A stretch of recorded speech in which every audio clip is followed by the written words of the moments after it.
परोपकार की भावना जैनिज्म में इस हद तक समाहित है कि शहद की एक बूंद ग्रहण करना भी पाप माना गया है। वैज्ञानिकता के तो कहने ही क्या, इस बात का अंदाजा भी आप इस बात से लगा सकते हैं कि पेड़ों में जीवन है, जल, वायु और पृथ्वी का एक जीव होते हैं। ये विज्ञान बहुत बाद में खोज पाया, जबकि जैन धर्म में बहुत पहले से ये सब बताया जा चुका है।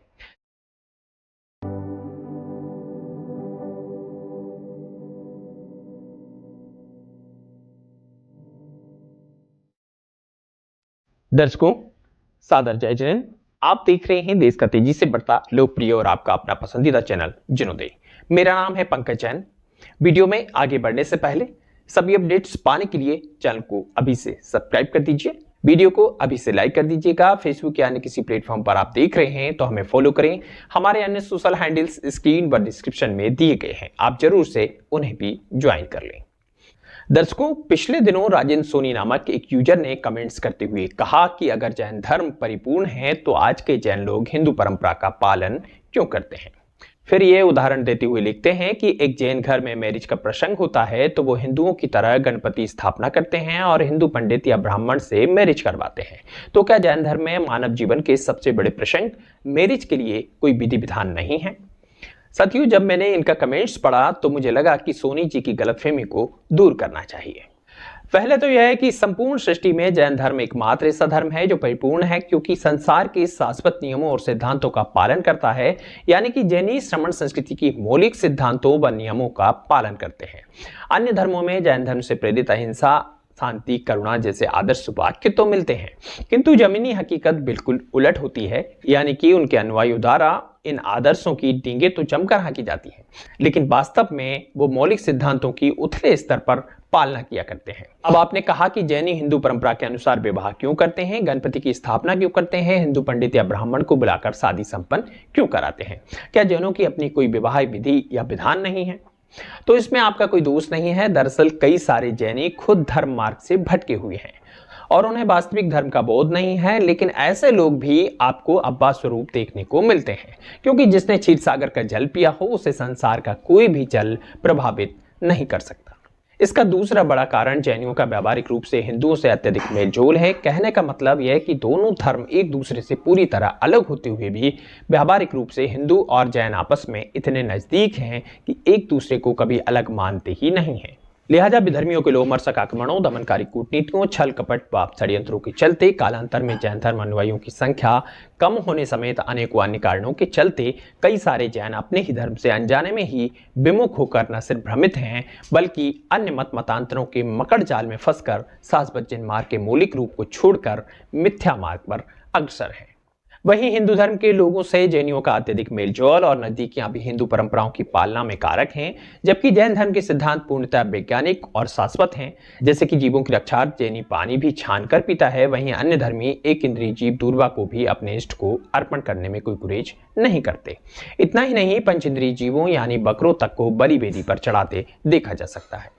खैर छोड़िए, अभी यहाँ विवाह को लेकर बात चल रही है तो आपको जानकर हैरानी होगी कि जिस विवाह की दुनिया भर में आज सामाजिक व्यवस्था है, उसकी शुरुआत सर्वप्रथम युग के आदि में आदिनाथ भगवान ने की थी, क्योंकि उससे पूर्व विवाह की परंपरा नहीं हुआ करती थी, बल्कि युगलीय संतानें ही वंश वृद्धि किया करती थी। इसलिए सर्वप्रथम भगवान आदिनाथ ने स्वयं विवाह कर जगत में विवाह रीति की शुरुआत की।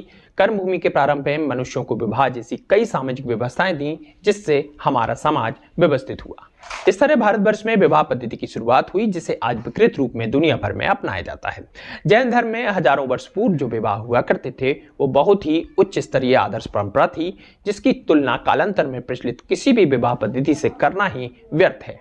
कालदोष के कारण इस पद्धति से होने वाले विवाह समय के साथ साथ लुप्त होते चले गए। बाद के आए धर्म, मत व संप्रदायों के लोगों ने इसे अपनी सुविधा के अनुरूप परिवर्तित कर अपना लिया, जो परंपराएं बन गई। आज तो आलम यह है कि वैवाहिक जैसे मांगलिक आयोजन मौज मस्ती के कार्यक्रम बनकर रह गए हैं। हालांकि आज भी कई लोग प्राचीन पद्धति से विवाह संपन्न कराते हैं। सर्वोच्च विवाह विधि को चक्रवर्ती विवाह के नाम से भी जाना जाता है। इस पद्धति से दाम्पत्य जीवन की शुरुआत करने वाला जोड़ा अपने जीवन की शुरुआत संयम और सादगी के साथ किया करता है। इस प्रकार का विवाह जैन मंदिर में किया जाता है। शादी के दिन वर व वधू व्रत रखते हैं और सुबह मंदिर में जाकर सबसे पहले अभिषेक, शांतिधारा, पूजन विधान, हवन आदि की क्रियाएं किया करते हैं। अंत में 7 फेरे भगवान की चारों ओर परिक्रमा देकर पूर्ण किए जाते हैं। इस विवाह में वर व वधू भोजन में भी शुद्धि का भोजन ग्रहण करते हैं अथवा अपने शरीर के अनुकूल व्रत या उपवास भी किया करते हैं। कंदमूल आदि का भोजन, रात्रि भोजन ऐसे विवाह में वर्जित होता है।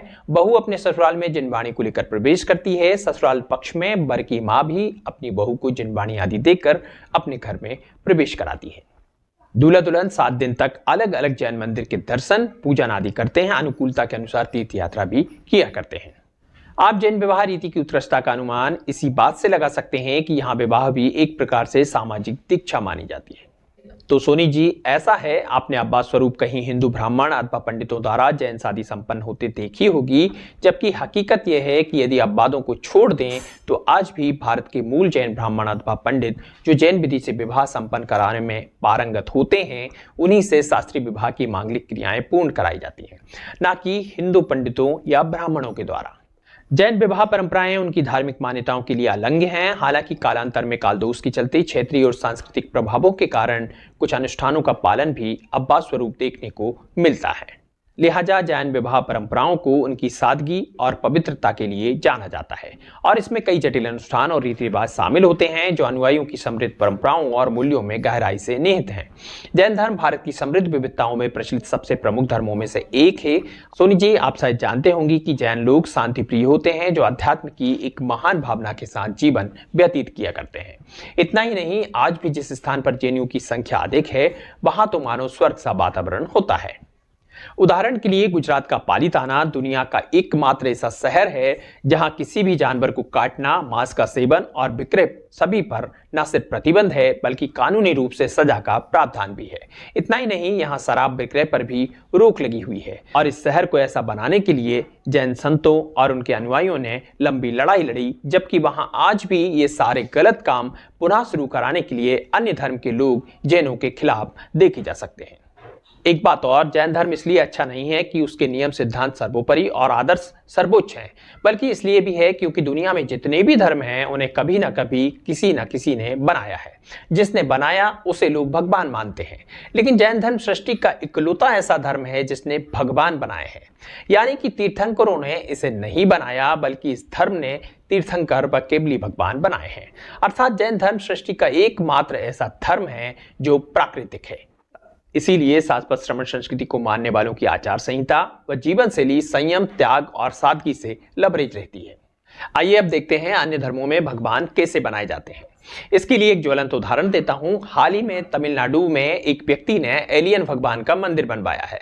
इसमें एक एलियन की मूर्ति भूमिगत रूप से स्थापित की गई है। 45 वर्षीय लोकनाथन का कहना है कि उसने एलियंस से बात करने और उनसे अनुमति लेने के बाद मंदिर का निर्माण किया है। उसका मानना है कि एलियंस भगवान शिव द्वारा बनाए गए पहले देवता हैं। अब हो सकता है कि आप इस बात के भी प्रमाण मांगने लग जाएं, तो बता दें कि यह खबर दैनिक भास्कर के 4 अगस्त 2024 के भोपाल संस्करण में प्रकाशित हुई है। अब होगा यह कि लंबा समय बीतने के बाद ये थ्योरी सच मान ली जाएगी और अंधी आस्था की दौड़ में शामिल होने वाले लोगों को एक नए भगवान मिल जाएंगे। हो सकता है कि आने वाले वक्त में एलियन भगवान पर धर्म ग्रंथों की रचना भी हो जाए तो कोई बड़ी बात नहीं है। कर्मकांडी इसे भी सत्य मानकर इसकी भी वकालत शुरू कर देंगे। हालांकि हम सभी धर्मों का सम्मान करते हैं क्योंकि हमारा मानना है कि अपने पिता को सम्मान देने का मतलब ये नहीं होना चाहिए कि अपने चाचा या अन्य संबंधियों का अपमान किया जाए। लिहाजा जैन धर्म का पालन करते हुए अन्य धर्मों को भी सम्मान की दृष्टि से देखते हुए उनके अनुयायियों को अपने भाई बहन के सदृश जैन ही देखता है। यही वजह है कि हिंदू धर्म से अत्यधिक नजदीकियां और उस पर जैन धर्म के प्रभाव के चलते हमारे रिश्ते मजबूत हैं। इस वजह से कभी कभार अब्बा स्वरूप रीति रिवाजों को कोई जैनी अपना ले तो कोई आश्चर्य की बात नहीं होना चाहिए। लेकिन शाश्वत महान धर्म की निर्दोष परंपराओं के बजाय अन्य धर्मों की अपूर्ण रीतियों को अपनाना कहां तक समझदारी है, इस बात पर भी ऐसे जैनियों को विचार करना चाहिए। न सिर्फ जैनियों बल्कि संसार के प्रत्येक प्राणी को सोचना चाहिए कि जैन धर्म कितना वैज्ञानिक और महान है, जहां अपने लिए नहीं बल्कि परोपकार की भावना से जीवन जिया जाता है। उदाहरण के लिए जिस शहद को अन्य धर्मी अमृत का दर्जा देते हैं, उसे जैन धर्म में सिर्फ इसलिए नहीं खाया जाता क्योंकि उसे निकालते वक्त कई मधुमक्खियों की मौत हो जाती है, तो वहीं उनका आशियाना भी उजड़ जाता है। यानी कि परोपकार की भावना जैनिज्म में इस हद तक समाहित है कि शहद की एक बूंद ग्रहण करना भी पाप माना गया है। वैज्ञानिकता के तो कहने ही क्या, इस बात का अंदाजा भी आप इस बात से लगा सकते हैं कि पेड़ों में जीवन है, जल, वायु और पृथ्वी का एक जीव होते हैं। ये विज्ञान बहुत बाद में खोज पाया, जबकि जैन धर्म में बहुत पहले से ये सब बताया जा चुका है। समझ की यदि हम बात करें तो आप देखिए, रक्षाबंधन जैसे पवित्र पर्व में हिंदू धर्म में रेशम की डोर का महत्व बताया गया है, जबकि रेशम का एक धागा भी कितना हिंसक है या किसी से छिपा नहीं है। खैर, देखने और समझने को बहुत कुछ है, लेकिन अभी इस एपिसोड को यहीं खत्म करते हैं। यदि अब तक आपने जिनोदे चैनल को सब्सक्राइब नहीं किया है तो तुरंत कर दीजिए। वीडियो को लाइक, शेयर और कमेंट्स जरूर करें। फेसबुक या अन्य किसी प्लेटफॉर्म पर आप देख रहे हैं तो हमें फॉलो करें। देखते रहिए, हम बताएंगे आपको हर वो सच जो दरबारी या कहें कि गोदी मीडिया आप तक कभी नहीं आने देता, क्योंकि हम आपके लिए सच को ना दबने देंगे और ना ही छुपने देंगे। आज के लिए बस इतना ही, फिर होगी मुलाकात किसी अन्य वीडियो के साथ। तब तक के लिए लेते हैं आपसे विदा। सादर जय जिनेंद्र।